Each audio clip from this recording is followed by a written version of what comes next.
கிருஷ்ண பக்தியில் அர்ஜுனனை மிஞ்சியவர் யார்? ஒரு கதை, ஒரு நீதி, கர்வம்.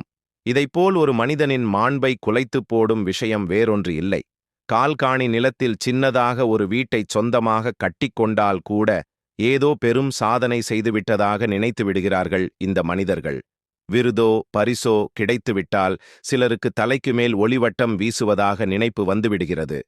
பணத்திலும் செல்வாக்கிலும் உயர்ந்துவிட்டால் தன்னை யாரும் தட்டிக் கேட்கக்கூட முடியாது எனும் மனோபாவத்துக்கு ஆளாகி விடுகிறார்கள் சிலர்.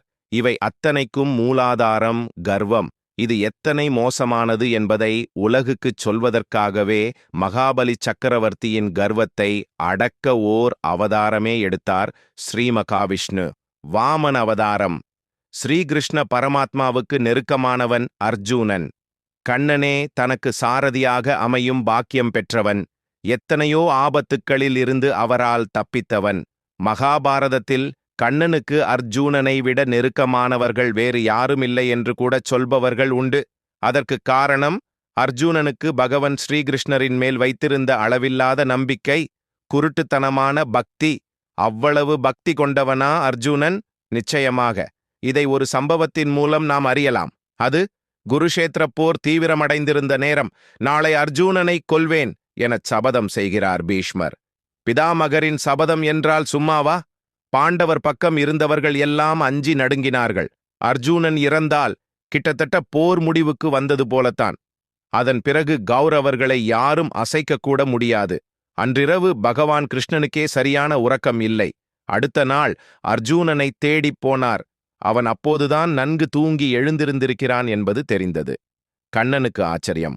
அர்ஜூனா, இன்றைய போரில் உனக்கு என்னவாகும் என நானே மனம் குழம்பிக் கிடக்கிறேன். உனக்கு எப்படி உறக்கம் வந்தது? இதில் ஆச்சரியப்பட என்ன இருக்கிறது? நான் உன்னிடம் சரணாகதி அடைந்து விட்டேன். அதாவது என்னை நான் உனக்கு ஒப்புக் கொடுத்து விட்டேன். இனி எதை பற்றியும் எனக்கு எதற்கு கவலை? என் கவலை உன் கவலை. அந்த அளவுக்கு கிருஷ்ணரின் மேல் அர்ஜூனனுக்கு பற்று. பக்தி இருக்கிறவனுக்கு பயமில்லை எது குறித்தும். விரல்களை தாண்டி வளர்ந்தால் நகங்களை வெட்டுகிறோம். அதுபோல் எந்த ஓர் உணர்வும் அதிகமானால் அதை அடக்கி வைத்தலே சரி. அதை மட்டும் அர்ஜூனன் புரிந்து கொள்ளவில்லை. உலகையே ஒரு குடையாகப் பிடிக்கும் வல்லமை பெற்ற ஸ்ரீகிருஷ்ணன் தன் பக்கம் என்கிற நினைப்பு. எதன் பொருட்டும் யார் பொருட்டும்தான் அஞ்சத் தேவையில்லை. கண்ணன் துணையிருப்பான் என்கிற எண்ணம் அவனுக்குள் நிறைந்திருந்தது. அதற்கு காரணம் தான் கிருஷ்ணன் மேல் கொண்டிருக்கும் பக்திதான் என்பது அவனுடைய அசைக்க முடியாத நம்பிக்கை. இந்த நம்பிக்கை விரல் நகம்போல் அவன் மூளைக்குள் வளர்ந்து வளர்ந்து கிருஷ்ண பக்தியில் தன்னை மிஞ்ச ஆள் இல்லை என கர்வம் கொள்ளும் அளவுக்கு பெரிதாக நீண்டது. ஒரு கட்டத்துக்கு மேல் பகவானாலேயே அவன் கர்வத்தை தாங்க முடியவில்லை. கோகுலத்தில் கோபியர்களின் மாசற்ற பக்தியையும் ராதையின் உள்ளம் உருக வைக்கும் பிரேமையையும் கண்டிருந்தவன் அல்லவா கண்ணன். அர்ஜூனனுக்கு பாடம் புகட்ட முடிவு செய்து கொண்டார். அது ஓர் அந்தி நேரம். துவாரகைக்கு வந்து தங்கியிருந்தான் அர்ஜூனன். கிருஷ்ணனின் விருந்தினர் மாளிகை ஒப்பரிகை. சூரியன் மறைந்திருந்தான். ஆனால் இருள் இன்னும் கவிய ஆரம்பித்திருக்கவில்லை. சூரியனின் செங்கதிர்களின் மிச்சம் மட்டும் கீழ்வானத்தை ஆரஞ்சு நிறத்தில் அடித்திருந்தது. அந்த பேரழகில் தன்னை மறந்து லயித்திருந்தான் அர்ஜூனன். அர்ஜூனா என்றபடி அவன் அருகே வந்து நின்றார் கிருஷ்ணர். சுயநினைவுக்கு வந்தவனாக கண்ணனைத் தொழுது வணங்கினான். என்ன அந்தி வானத்தின் அழகில் சொக்கிக் கிடக்கிறாயா? ஆம் கண்ணா, அதில் கூட உன்னையே தரிசித்துக் கொண்டிருந்தேன். அர்ஜூனனின் குரலில் லேசாகப் பெருமிதம். என்னையா? உன்னையேதான். ஆதவன் மறைந்தாலும் அதன் சுடரொளி சிறிது நேரத்துக்காவது ஒளிர்கிறது அல்லவா? அதுபோல் உலகில் எத்தனை தீயவனாக ஒருவன் இருந்தாலும் அவன் இறுதிக் கணத்தில் இப்பொழுதாவது இவன் திருந்த வேண்டும் என்கிற எண்ணம் உனக்கு இருக்கும். மறைந்த சூரியனின் கதிரைப் போல் அவனுக்கு ஒரு வாய்ப்பு கொடுத்துப் பார்ப்பாய். ஏனென்றால் அது உலகில் உள்ள உயிர்களிடத்தில் உனக்கு இருக்கும் பெருங்கருணை.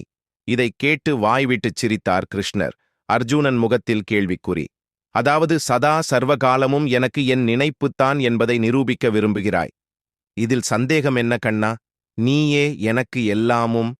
அதன்படிதானே வாழ்கிறேன். அப்படியானால் என் மேல் செலுத்தும் பக்தியில் உன்னை மிஞ்ச ஆளில்லை என்கிறாய். நிச்சயமாக தவறு அர்ஜூனா. உன்னையும் விட என் மேல் பிரியமுடன் கூடிய பக்தி செலுத்துகிறவர்கள் இருக்கத்தான் செய்கிறார்கள். ஏன் பரமாத்மா இந்த விளையாட்டு? அதை நிரூபிக்க முடியுமா என்றான். புறப்படு என்னோடு. அது எந்த தேசம், யார் எவர் என்றெல்லாம் கேட்கக்கூடாது. சம்மதமா? அர்ஜுனன் உடன்பட்டான். இருவரும் கிளம்பினார்கள். பகவான் தன் அரண்மனைக்கு வருவார் என்று அந்த அரசர் சற்றும் எதிர்பார்த்திருக்கவில்லை. அவரும் அவர் துணைவியும் சிறுவயது மகனும் அவனை நெஞ்சார வணங்கி வரவேற்றார்கள். பக்தியோடு உபசரித்தார்கள். பகவான் நேரடியாகவே விஷயத்துக்கு வந்தார். உங்களுக்கு என் மீது மாறாத பக்தி உண்டு அல்லவா? ஆம் பெருமானே. நான் ஒன்று கேட்டால் தருவீர்களா? உயிரையும் தருவோம்.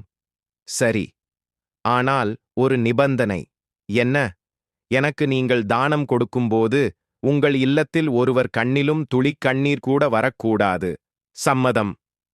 உடன் வந்திருந்த அர்ஜுனன் அங்கே நிகழ்வதை ஆச்சரியத்தோடு பார்த்து கொண்டிருந்தான். என்ன வேண்டும் பகவானே? ஆர்வமும் பரவசமும் குரலில் தொனிக்கக் கேட்டார் அரசர். உங்கள் பாலகனை இரண்டாகப் பிளந்து அவனுடைய உடலின் வலது பாகத்தை மட்டும் எனக்கு தர வேண்டும். என்ன கொடுமை இது? கண்ணனின் திருவாயிலிருந்தா இந்த வார்த்தைகள்? அர்ஜுனன் விதிர்விதிர்த்துப் போனான். ஆனால் அங்கிருந்தவர்கள் முகங்களில் எந்தச் சஞ்சலமும் இல்லை. அர்ஜுனன் ஆச்சரியத்தோடு பார்த்தான். அதே நேரத்தில் பகவான் அங்கிருந்தவர்களின் முகங்களை கூர்ந்து பார்த்து ஆராய்ந்து கொண்டிருந்தார். அரசர் முகம் நிச்சலனமாக இருந்தது. அரசியின் முகத்தில் அதே சாந்தம், பரவசம், பக்தி.